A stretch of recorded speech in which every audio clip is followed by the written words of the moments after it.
इस समस्या को हल करने के लिए एक समझौता हुआ जिसको राजीव लोंगोवाल समझौता कहते हैं। वो 24 जुलाई 1985 को हुआ और उसके अंदर मुख्य जो 3 बात है वो मैं बता देता हूँ। एक बात ये है कि 1 जुलाई 1985 को जिन जिन प्रदेशों को राजस्थान, पंजाब, हरियाणा को जितना पानी मिल रहा था उससे कम नहीं मिलेगा। एक बात। दूसरी ये कि जो SYL नहर है वो पूरी कर दी जाएगी 1986 24 जुलाई तक, यानी एक साल के दौरान। तो पंजाब की जो टेरिटरी उसी में तो बची हुई थी वो पूरी कर दी जाएगी। तीसरा ये हुआ कि जो चंडीगढ़ है वो पंजाब की राजधानी रहेगी। हरियाणा को अपनी अलग राजधानी बनाने के लिए केंद्र सरकार की तरफ से आर्थिक मदद मिली। नमस्कार साथियों, स्वागत है आपका निशाना पर। आज बात करेंगे हम जो हरियाणा में पानी का संकट छाया हुआ है, पीने के पानी की इतनी भारी कमी है, उसके बारे में जानना चाहेंगे। क्योंकि ये बहुत इसमें जो पंजाब की जो भूमिका है, क्योंकि यहाँ के जो राजनीतिक लोग हैं जो सरकारों में पहले सरकारों में भी रहे हैं, अब भी जैसे इनेलो की सरकार रही है, वो भी जनता को इस तरह से बताते रहते हैं कि SYL का पानी। हम इन सब बातों के लिए चर्चा करेंगे। कॉमरेड इंद्रजीत, स्वागत है आपका निशाना पर। नमस्कार। तो हम जानना चाहेंगे कि जो अभी जो हाल में हरियाणा में जो पानी का संकट दिखाई दे रहा है, सभी राज्यों से मतलब सभी जिलों से बातें आ रही हैं कि पीने के लिए पानी नहीं है।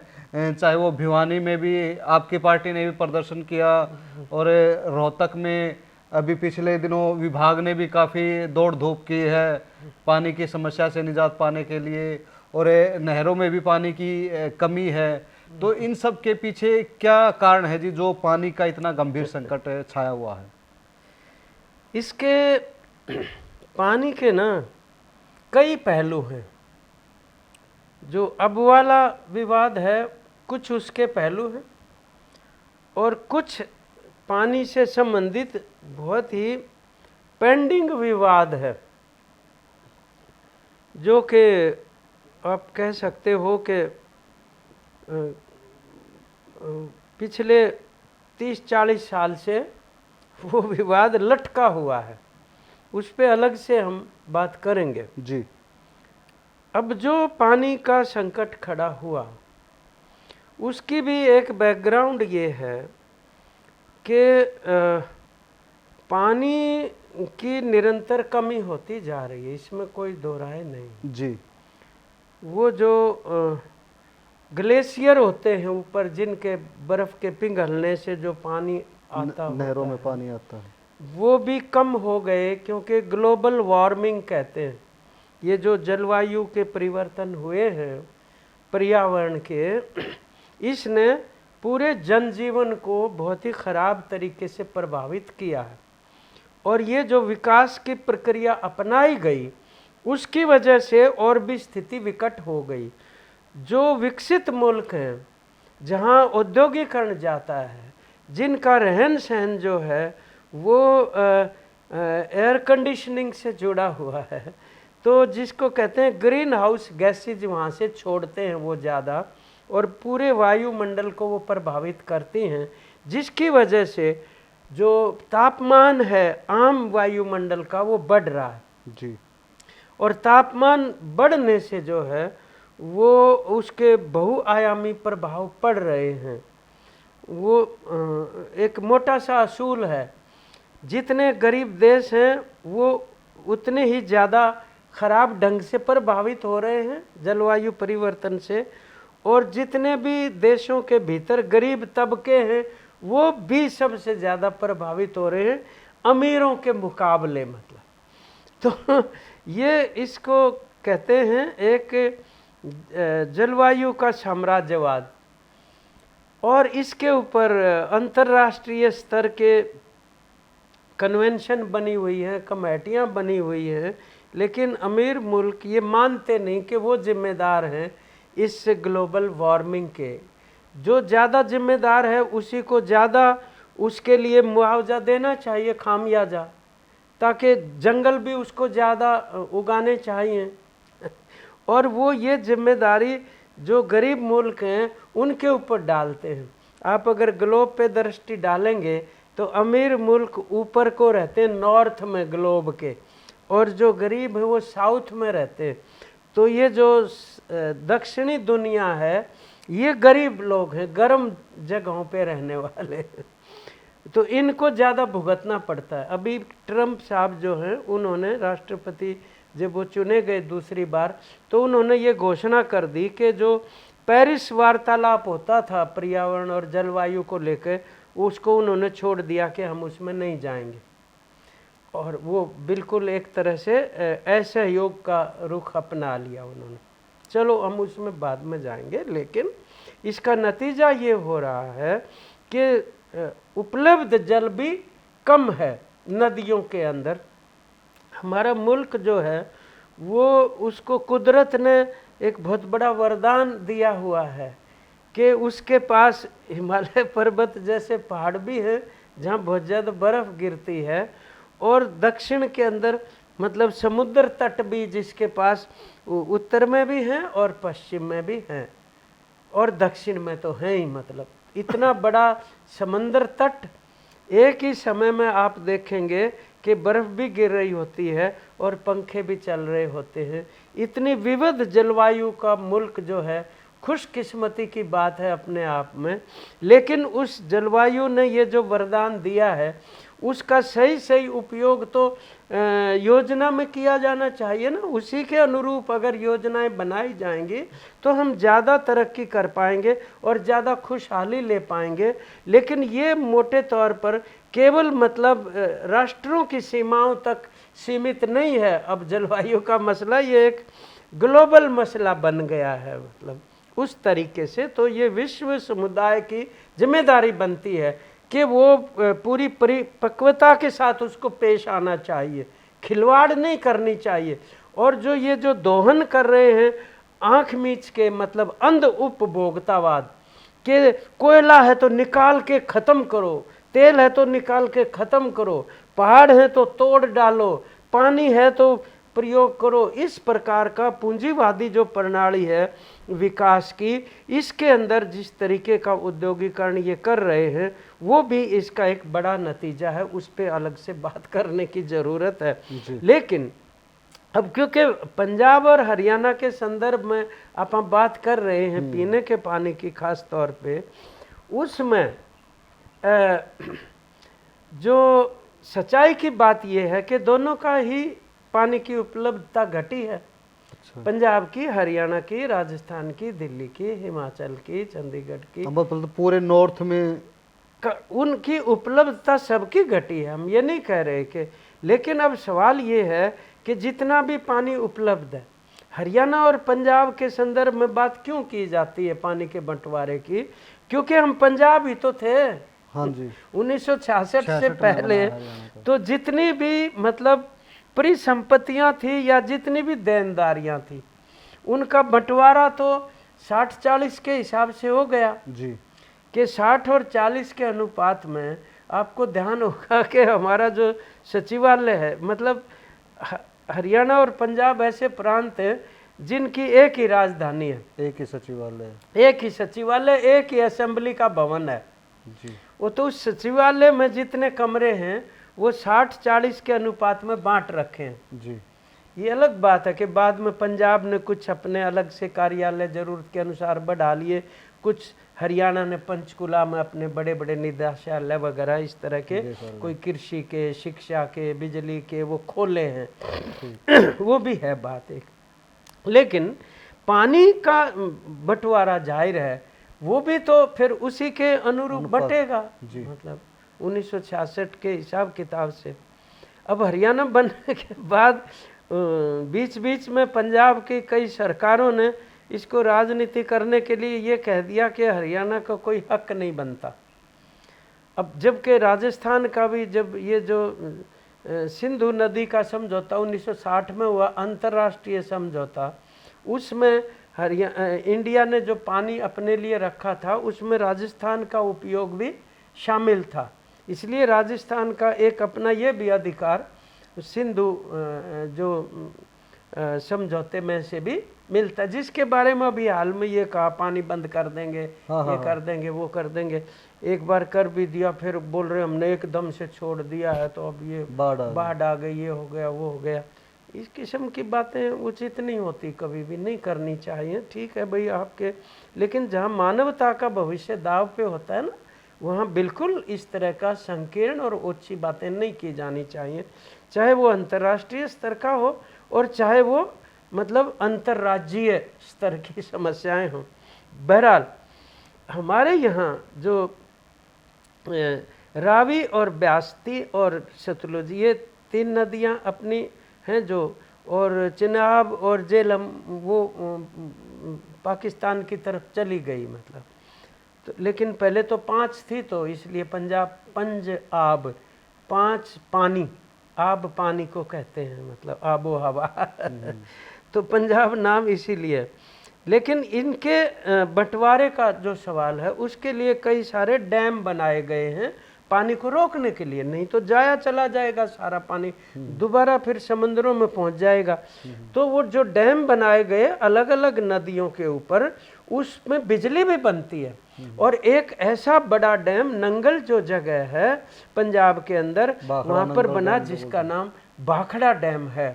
वो बहुत ही मशहूर डैम बना, जिसके ऊपर कई तरीके की बातचीत हुई और फिर वो जाके 1945 में मंजूर हुआ। चौधरी छोटू राम जब मंत्री थे उस टाइम संयुक्त पंजाब के, उन्होंने उसके ऊपर दस्तखत किए और वो बनना शुरू हो गया। अंततः आज हम देखने लगे तो उससे कितनी खुशहाली आई है इसका कोई अंदाज़ा नहीं है, जिसको हरित क्रांति वगैरह कहते हैं। ये पूरा का पूरा, क्योंकि ये पंजाब जो पहले वाला पंजाब है उसमें तो पाकिस्तान वाला पंजाब वगैरह भी तो शामिल था ना, ये बहुत बड़ा पंजाब था। तो यहाँ खेती बाड़ी क्योंकि लोगों का धंधा था और जलवायु बहुत अच्छी थी, तो उस तरीके से अनाज और सारी चीज़ें ज़्यादा पैदा होती थी। और ये जो भाखड़ा डैम बना, ये दुनिया का दूसरा बड़ा डैम बताते हैं, और एशिया का तो शायद सबसे बड़ा हो सकता है, कोई चीन में उससे बड़ा डैम भी होगा। यहाँ बहुत ज़्यादा बिजली बनती है और पानी जो है वो वहाँ से बंटवारा हो जाता है। तो अब जो हाल का विवाद यही हुआ कि भाखड़ा का जो प्रबंध है वो एक BBMB कहते हैं, भाखड़ा ब्यास मैनेजमेंट बोर्ड, वो बोर्ड बना हुआ है।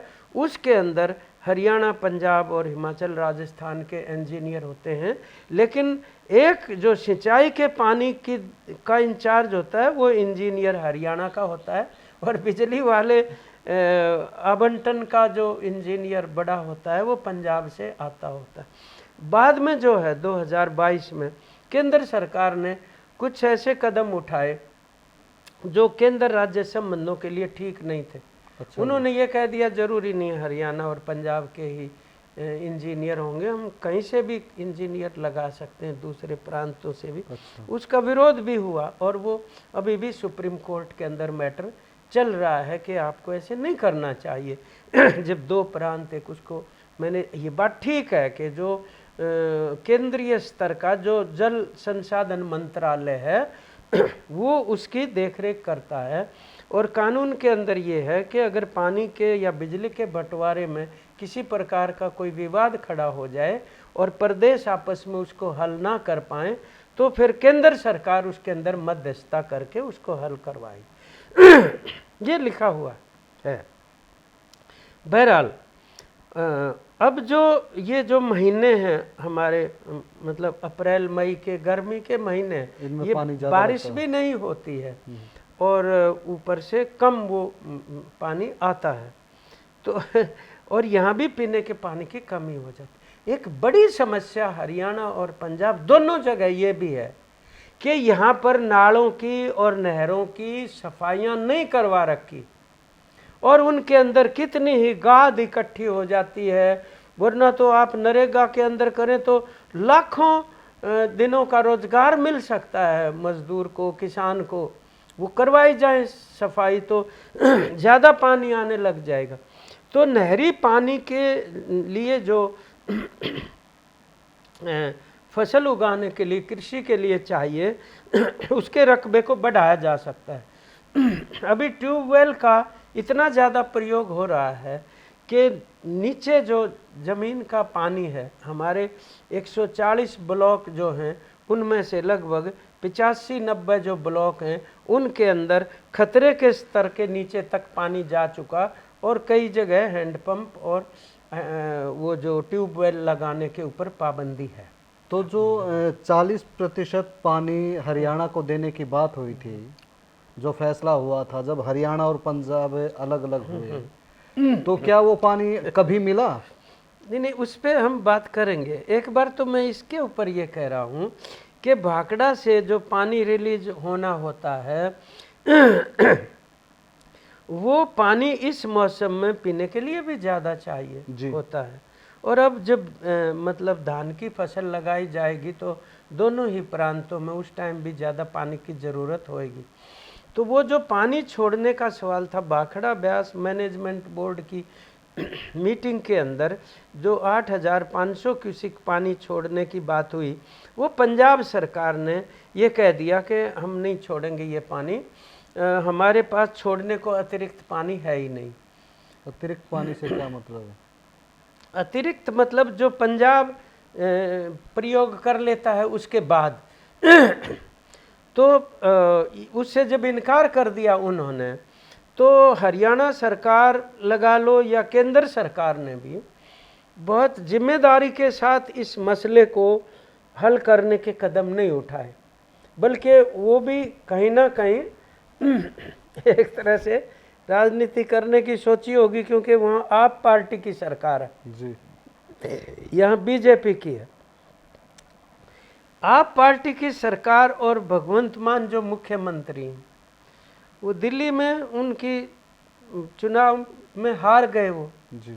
और पंजाब के अंदर जिस तरीके के हालात हैं उसमें बड़ी भारी लोकप्रियता से वो जीत के आए थे, लेकिन अब उतनी ही भारी अलोकप्रियता हो चुकी है उनकी। और जिस तरह से किसान आंदोलन के साथ व्यवहार किया उन्होंने, जिस तरह उनको उखाड़ा, गिरफ्तारियां की, उनके साथ मीटिंगों के अंदर मतलब बदसलूकी की, उसको लेकर वो किसानों में बहुत ज़्यादा रोष है उनके प्रति, मतलब तो वो अपने आप को बहुत असुरक्षित महसूस करते हैं अब मान साहब। अच्छा जी। तो वो ये ऐसे मसले हैं पानी जैसे, अब इसके ऊपर वो सोचते हैं कि हम अपनी थोड़ी सी बहादुरी दिखाएं कि हाँ भाई बड़ा मजबूत मुख्यमंत्री है। तो पानी जैसा एक संवेदनशील सवाल है, ये सेंसिटिव मुद्दा है जिसके ऊपर भावनाएं भड़काना थोड़ा आसान होता है, और पास्ट में भी विगत में इस प्रकार की भावनाएं भड़काई गई हैं, उसके ऊपर आप चर्चा करेंगे। लेकिन वो सेंटर गवर्नमेंट ने कुछ ऐसा किया कि वो जो पंजाब का इंजीनियर जो लगा हुआ था बतौर डायरेक्टर वहाँ पे, उसको हटा के हरियाणा के इंजीनियर की नियुक्ति कर दी, और उसका नतीजा ये हुआ कि हरियाणा के इंजीनियर को उन्होंने ज्वाइन नहीं करने दिया और उसको रिलीव नहीं किया, और जहाँ से पानी छोड़ने का कंट्रोल ये हरियाणा सरकार ने किया या केंद्र ने? वो केंद्र सरकार ने किया। तो उससे उनको ये मौका मिल गया कि वो हमारी बाजू मरोड़ के पानी लेना चाहते। वो बोले हम तो अगर कोई विनती करके पीने का पानी कोई मांगता है तो सोचा जा सकता है, लेकिन कोई बाजू मरोड़ के, अब कोई इसको कुछ भी कहा जा सकता है, वो एक अलग बात है। लेकिन मुख्यमंत्री पंजाब ने क्या किया, अपने बंदे ले जाके पुलिस वाले और कंट्रोल रूम पे कब्जा कर लिया। अब वो कंट्रोल तो बोर्ड के अंडर आता है जिसमें कई प्रांतों का प्रबंधन होता है, और वहाँ से पानी नहीं छोड़ने दिया मतलब और बाद में तो और भी ख़राब बात कर दी।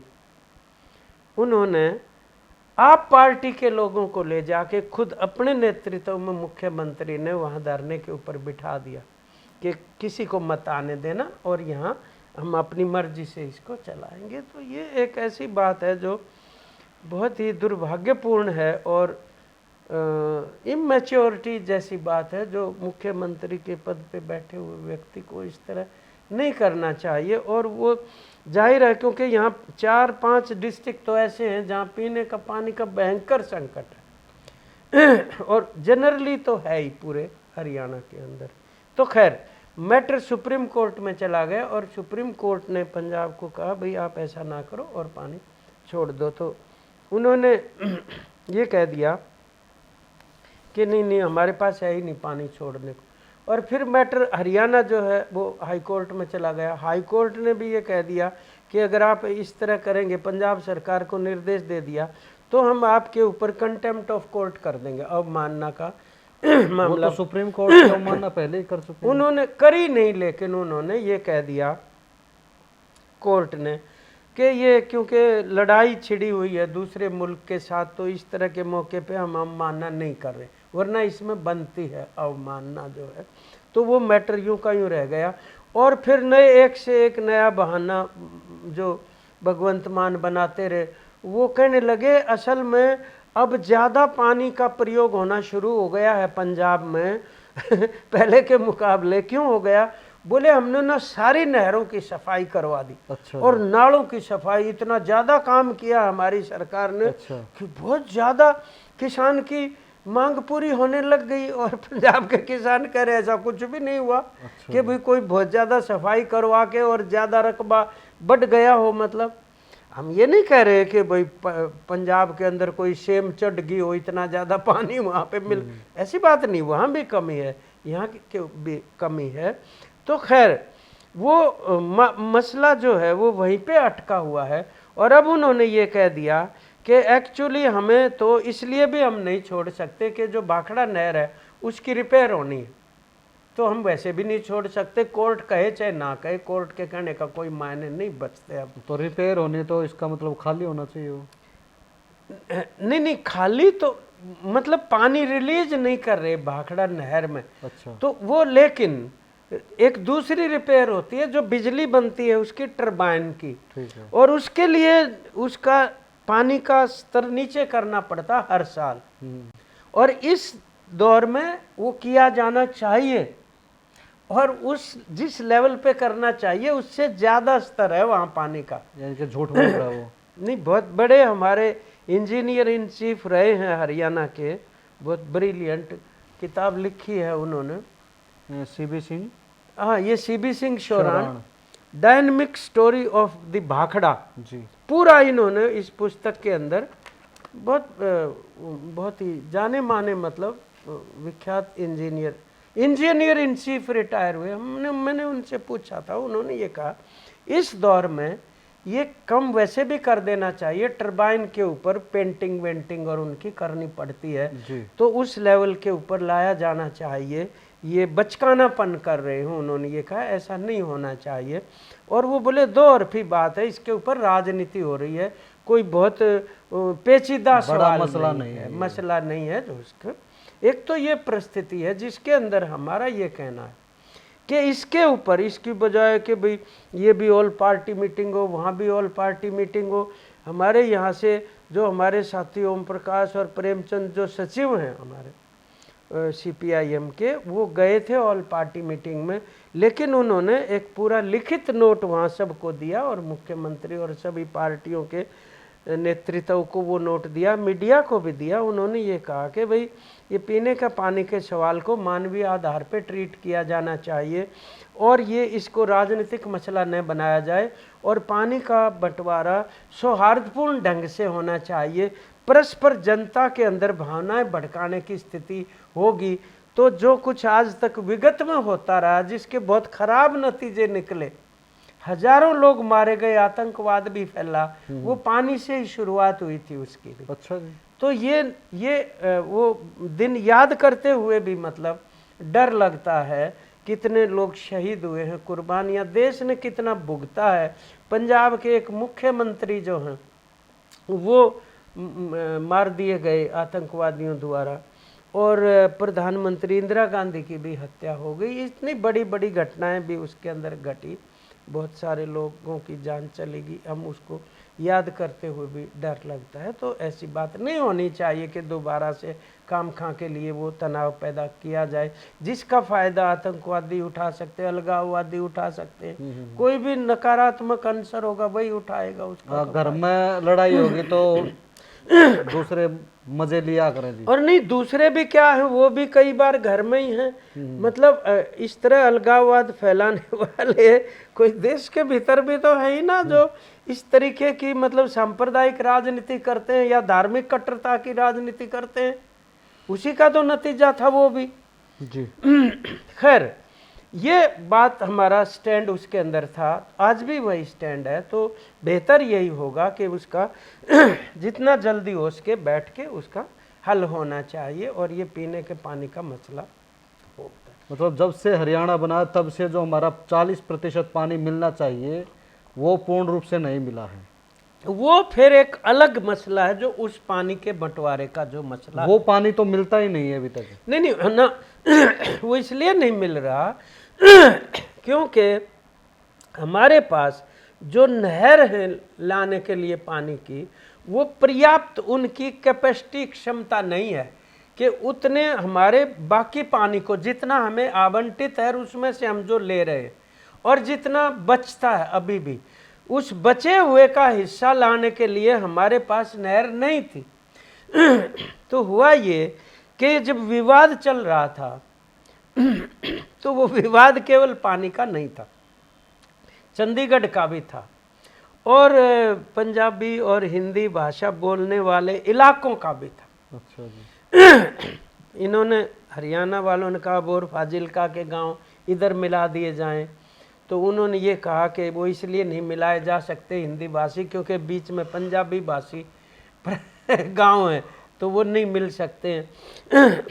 तो ये जब चल रहा था विवाद, और पानी का भी विवाद था, तो कितने बार कमीशन बैठे, उन्होंने जा के पता किया कि कौन से गांव में कौन सी भाषा बोली जाती है।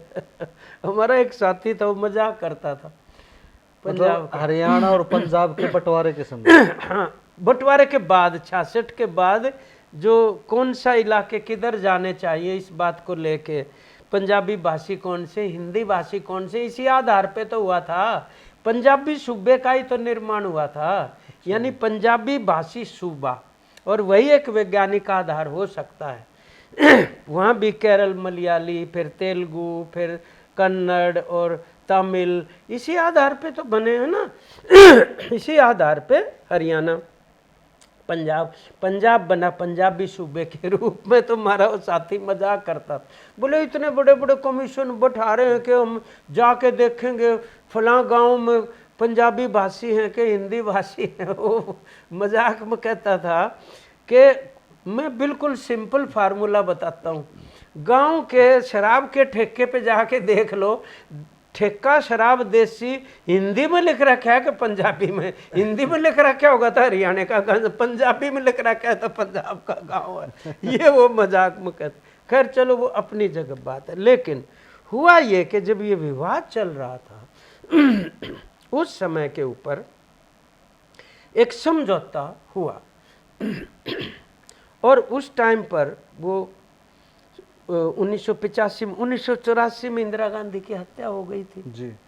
तो वो सारा नहर वहर बनाना, क्योंकि एक नहर ऐसी बननी चाहिए थी जो हमारा अतिरिक्त पानी हरियाणा का ले आती जी। अब वो हरियाणा में तो बन गई, वो खोद दी गई, जिसको SYL बोलते हैं, जिसको सतलुज यमुना लिंक SYL।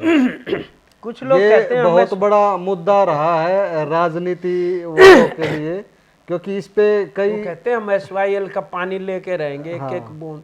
असल में SYL का पानी नहीं है, वो पानी तो वो सतलुज का है, सतलुज का, और वो जमुना वाली नहर के अंदर वह लिंक आ जाएगी तो उसमें डल जाएगा जी। वो बननी थी। पंजाब की टेरिटरी के अंदर भी वो मान गए थे बनाने के लिए। सरदार बरनाला जी, सुरजीत सिंह बरनाला मुख्यमंत्री हो गए थे, मान गए थे कि हम खोद देंगे। 2 करोड़ रुपए दे दिए थे हरियाणा ने वो खोदने के लिए। ज़मीन भी एक्वायर कर ली थी पंजाब में से, तो लेकिन वो नहीं बनी आज तक भी। तो उन परिस्थितियों में इस समस्या को हल करने के लिए एक समझौता हुआ जिसको राजीव लोंगोवाल समझौता कहते हैं। वो 24 जुलाई 1985 को हुआ। अच्छा जी। और उसके अंदर मुख्य जो 3 बात हैं वो मैं बता देता हूँ। एक बात ये है कि 1 जुलाई 1985 को जिन जिन प्रदेशों को, राजस्थान, पंजाब, हरियाणा को जितना पानी मिल रहा था उससे कम नहीं मिलेगा। ठीक है। एक बात। दूसरी ये कि जो SYL नहर है वो पूरी कर दी जाएगी 1986 24 जुलाई तक, यानी एक साल के भीतर। क्योंकि पंजाब की जो टेरिटरी उसी में तो बची हुई थी जी। वो पूरी कर दी जाएगी। और तीसरा ये हुआ कि जो चंडीगढ़ है वो पंजाब की राजधानी रहेगी। हरियाणा को अपनी अलग राजधानी बनाने के लिए केंद्र सरकार की तरफ से आर्थिक मदद मिलेगी जी। ये हो गया। इस समझौते का वैसे देश में स्वागत हुआ, पार्लियामेंट ने भी इस समझौते का अनुमोदन किया और स्वागत किया, और लोगों ने ये सोचा कि अब शायद ये जो आतंकवाद है ये रुक जाएगा और शांति बहाल हो जाएगी। ये पंजाब और हरियाणा के लोगों ने सोचा, सारे देश ने सोचा। अच्छा। जब इंदिरा गांधी तो देश की प्रधानमंत्री थी, आतंकवाद के नतीजे पे उन्हीं की हत्या हो गई। एक मुख्यमंत्री की होगी बेंत सिंह की। अच्छा। हमारे जो MLA थे डॉक्टर हरनाम सिंह, उनके घर के ऊपर हमला हुआ, उनका पुत्र और पुत्रवधू और एक और परिजन की मृत्यु हो गई, आतंकवादियों ने हमला कर दिया। ऐसे बहुत सारे हमले, कहीं पे बस में से उतार के हिंदुओं को, कहीं में से बस में से उतार के सिखों को, ये हिंदू सिख का मसला बनाने की कोशिश की। और 84 में तो दिल्ली के अंदर और दूसरे शहरों में सिखों के, निर्दोष सिखों की कितनी हत्याएं हुई, हजारों की संख्या के अंदर। वो भी बहुत दुखद चैप्टर है, निर्दोष लोग मारे गए। मतलब कितना डरावना दौर था, आप ये अंदाजा लगाइए। तो उसके समापन के लिए अगर कोई कदम उठता है तो राहत तो लेता ही है ना पूरा देश, मतलब जी। ये बात है। मतलब तो ये हो गया। लेकिन दुर्भाग्य ये हुआ कि उधर से अकाली दल और भाजपा ने विरोध कर दिया, और इधर से जो है जो ये पंजाब के हरियाणा में भी विरोध हो गया। लोंगोवाल थे, ये कौन थे? संत हरचंद सिंह लोंगोवाल बहुत बड़ी शख्सियत थे। वो अकाली दल के अध्यक्ष थे पंजाब के। अकाली दल के अध्यक्ष थे। हाँ। और उन्हीं की सरकार ने उस फैसले को मानने से इनकार कर दिया, उन्हीं की पार्टी ने। और वो उनकी हत्या कर दी गई। सबसे बड़ी बात ये हुई, लोंगोवाल जी की भी हत्या हो गई और स्थिति बिगड़ गई। और हरियाणा के अंदर भी न्याय युद्ध, उधर धर्म युद्ध वगैरह छिड़ के इन्होंने हरियाणा में भी कह दिया। तो देवीलाल ने, बीजेपी, दोनों, उधर बीजेपी अकालियों के साथ हो गई, इधर बीजेपी देवीलाल के साथ हो गई। इन्होंने कह दिया कि हरियाणा के साथ पानी के मसले के ऊपर अन्याय हुआ है, मतलब तो और उधर पंजाब में अकालियों उन्होंने कहा पंजाब के साथ अन्याय हो गया और हम नहर नहीं खुदने देंगे वगैरह वगैरह, और पंजाब के पास कोई देने को पानी नहीं है। ये अफसोस की बात है कि बहुत ज़्यादा इसको उलझा दिया गया राजनीतिक कारणों से। हालांकि वामपंथी पार्टियों ने राष्ट्रीय स्तर पे भी और दोनों प्रांतों की इकाइयों ने भी एक होकर एक स्वर से उसका स्वागत करते हुए उसको लागू करने की मांग की थी। मतलब कि इससे वातावरण ठीक बनेगा और ये जो राष्ट्रीय एकता को चुनौती मिल रही है इससे भी बचा जा सकता है, आतंकवाद से लड़ा जा सकता है, एकता बनी रह जाएगी। इसीलिए उनके सबसे ज़्यादा कार्यकर्ता भी मारे गए, लीडर मारे गए, फ्रीडम फाइटरों की हत्याएं हुई पंजाब के अंदर। आप ये अंदाज़ा लगाए, फ्रीडम फाइटर्स। हमारी किसान सभा के स्वर्ण सिंह चीमा जनरल सेक्रेटरी थे, पंजाब की हत्या हो गई। अब अवतार पाश कितने महान कवि थे, वो नौजवान होते हुए भी जब इतना उनकी हत्या हुई, इसी दौरान हुई, वो आतंकवादियों ने उनकी हत्या की। तो पंजाब के अंदर ये बड़ा, हमारे दीपक धवन थे नौजवान नेता, और कितने CPI, CPM, CPI, ML, इनके और जो भी वामपंथ के किसी भी तरीके के विचार रखने वाले लोग थे उनको प्रमुख निशाना बनाया गया, क्योंकि वो डट के खड़े हो गए थे इस अलगाववादी उसके खिलाफ। बहरहाल वो एक अलग विषय है। मतलब अगर वो उस टाइम पर लागू हो गया होता तो शायद वो SYL भी खुद गई होती। लेकिन उसके बाद एक और दौर शुरू हो गया। ये जो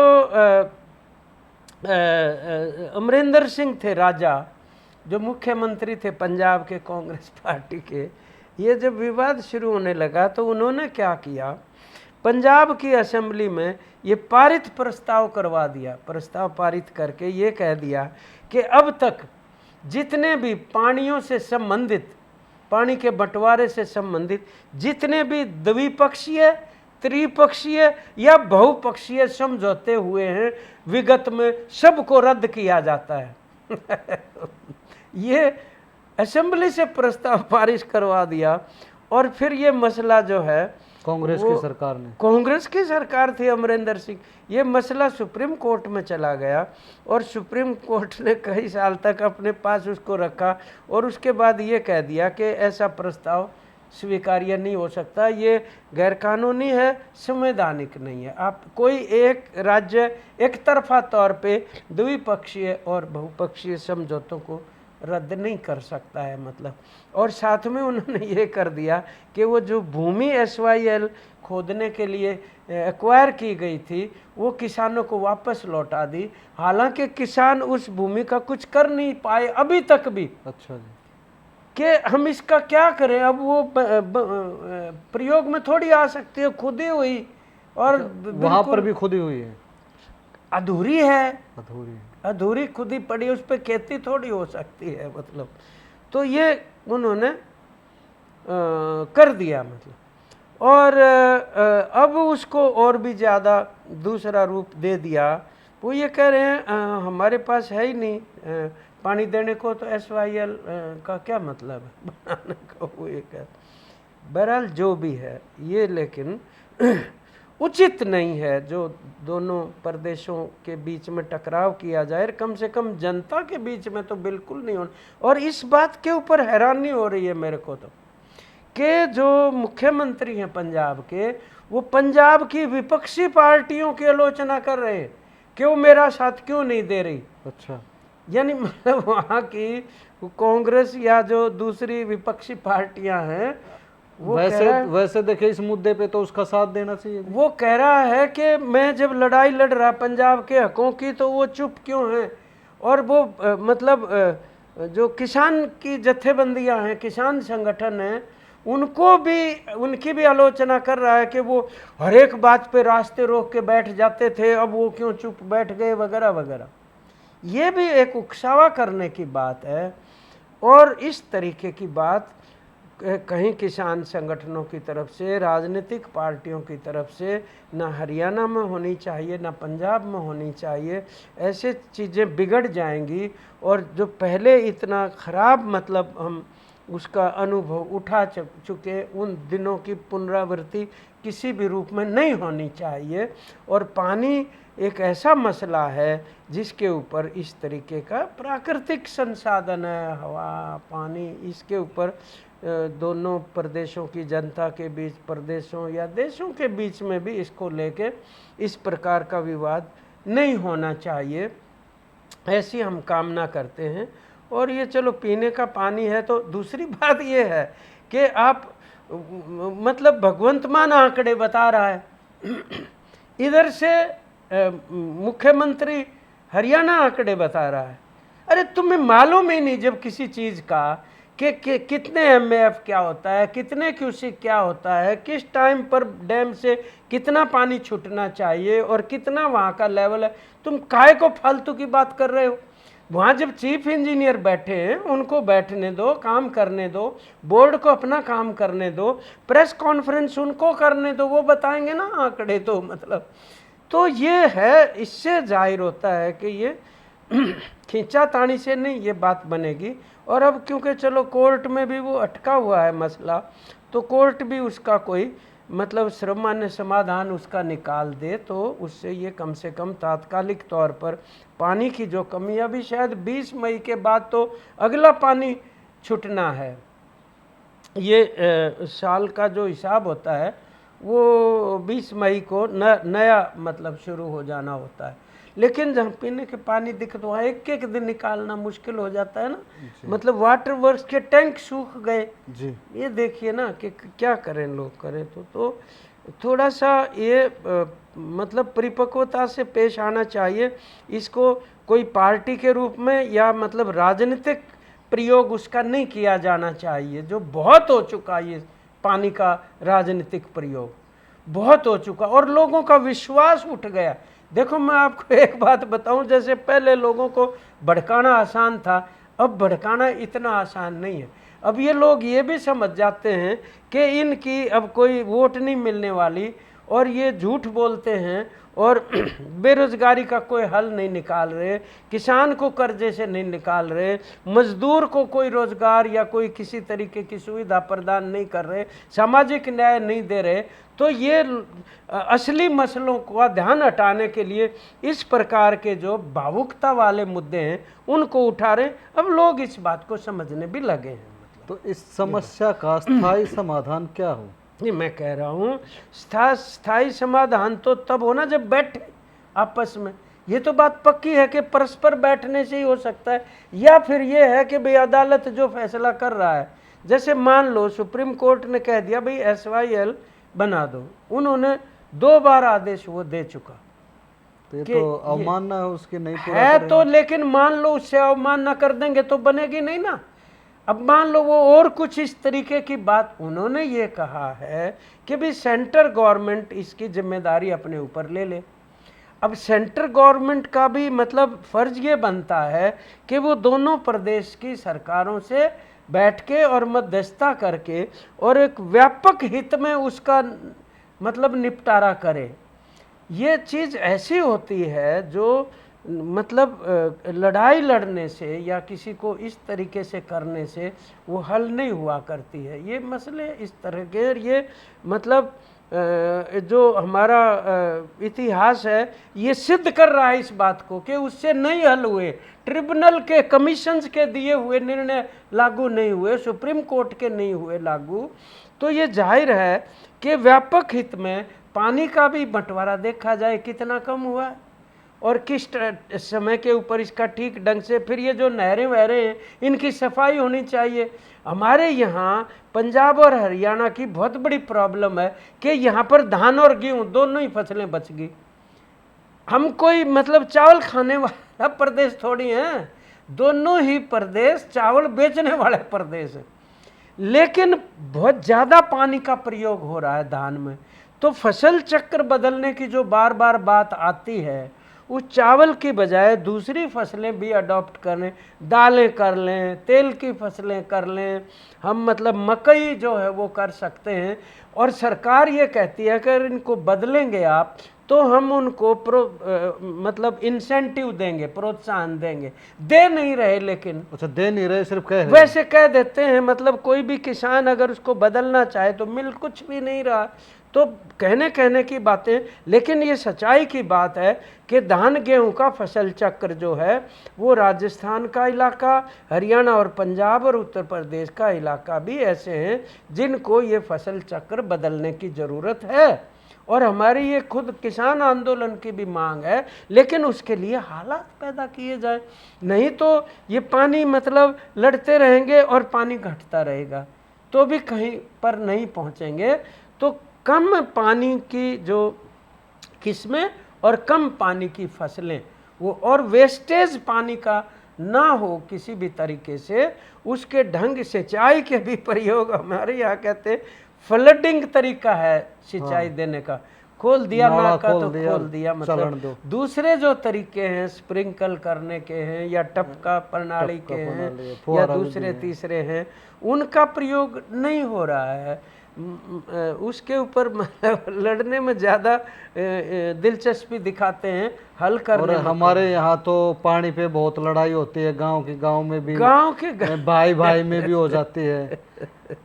तो ये एक बड़ी गंभीर समस्या है। हालांकि ये समस्या उस तरह से है नहीं जिस तरह से बनाई गई है। सही बात है वो, परंतु पानी की कमी जो है वो आने वाले समय में बढ़ेगी, तो दूसरे तरीके प्रयोग होने चाहिए, मतलब इसमें कोई दो राय नहीं। तो ये थे कॉमरेड इंद्रजीत जी, जिन्होंने जानकारी दी कि हरियाणा में जो पानी की समस्या है वो क्या है, किस तरह से है, इसके पीछे की जो पूरी घटना है ये सब आपके सामने रखी। इसमें जनता को भी जागरूक होना पड़ेगा, क्योंकि इन सब परिस्थितियों को देखे तो ना तो हरियाणा सरकार इसके लिए कटिबद्ध है और ना ही पंजाब सरकार कहती है कि हम नहीं देंगे, हरियाणा सरकार कहती है कि हम लेंगे। हालांकि उनकी भी उस तरह से नीयत नहीं दिखती, क्योंकि केंद्र में भी देखें अभी फिलहाल बीजेपी की सरकार है, हरियाणा में बीजेपी की सरकार है।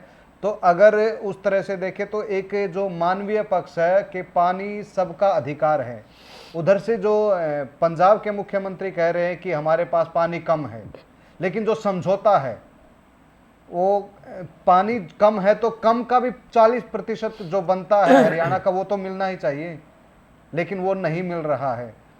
तो इसमें आम जनता को भी समझना होगा, और हरियाणा में भी पीछे कई सरकारें रही हैं जो इस पर राजनीति करती आई हैं कि हम ये पानी लेकर रहेंगे। इसमें चाहे वो बीजेपी की सरकार रही हो, चाहे इनेलो की सरकार रही हो, और उधर अकालियों की सरकार। हालांकि कांग्रेस की सरकार ने तो ये जो बताया कि प्रस्ताव भी पारित करवा दिया था अमरिंदर जी ने, जो कि सुप्रीम कोर्ट ने उसको कहा कि ये आपका गैर कानूनी है, असंवैधानिक है। तो सुप्रीम कोर्ट 2 बार कह चुका है कि SYL नहर कंप्लीट की जाए, जो सतलुज यमुना लिंक नहर है, और उसमें जो हमारा जो पानी जो अतिरिक्त जो बचता है जो हमारे खेती के लिए प्रयोग होगा वो आए। लेकिन उसको जो हमारा प्रशासन है, चाहे वो केंद्र सरकार का है चाहे वो राज्य सरकार का है, वो लागू करवाने में नाकाम रहा है अब तक। तो इसमें जनता को भी समझना चाहिए, और खासकर भी पानी की बात हो रही थी तो पानी बहुत कम बचा है पीने योग्य है। तो जनता से भी ये अपील है कि एक तो जब पानी आता है तो उसका प्रयोग हम बहुत ही प्रिसाइज तरीके से करें, जो ज़रूरत की चीज़ें सिर्फ उन्हीं पर खर्च करें, बेज़रूरत पर उसको हम ना खर्च करें। और पानी अपनी ज़रूरत का जितना हमें लेना उतना लेने के बाद अपना जो टैप है उसको बंद कर दें। पानी जब आता है तो मैं गांव में भी देखता हूँ बहुत पानी ऐसे ही बहता है जी, नालियों में बहता है वो पानी, उस तरह से प्रयोग नहीं हो पाता है। तो ये आम जनता को भी समझना होगा और किसानों को भी समझना होगा कि खासकर हरियाणा पंजाब में जो किसान है वो सिर्फ धान की जो फसलें हैं जिनमें पानी ज़्यादा प्रयोग होता है उसका कम इस्तेमाल करें। एक तरफ तो सरकार भी कहती है कि धान की फसल नहीं लगाएंगे, उसकी जगह कोई और फसल लगाएंगे तो हम प्रोत्साहन राशि देंगे। हालांकि जैसी जानकारी हमें मिली है उसमें सरकारें सिर्फ कह रही हैं, प्रोत्साहन राशि दे नहीं रही है, जिससे उनकी भी इच्छा जाहिर होती है। तो ये आम जनता को खुद सोचना होगा कि उनका जो ये प्राकृतिक जो संसाधन है पानी का वो किस तरह से बचाना है, उसका किस तरह से प्रयोग करना है, क्योंकि आने वाले समय में और भयंकर संकट की जो आहट है वो दिखाई दे रही है। धन्यवाद। नमस्कार।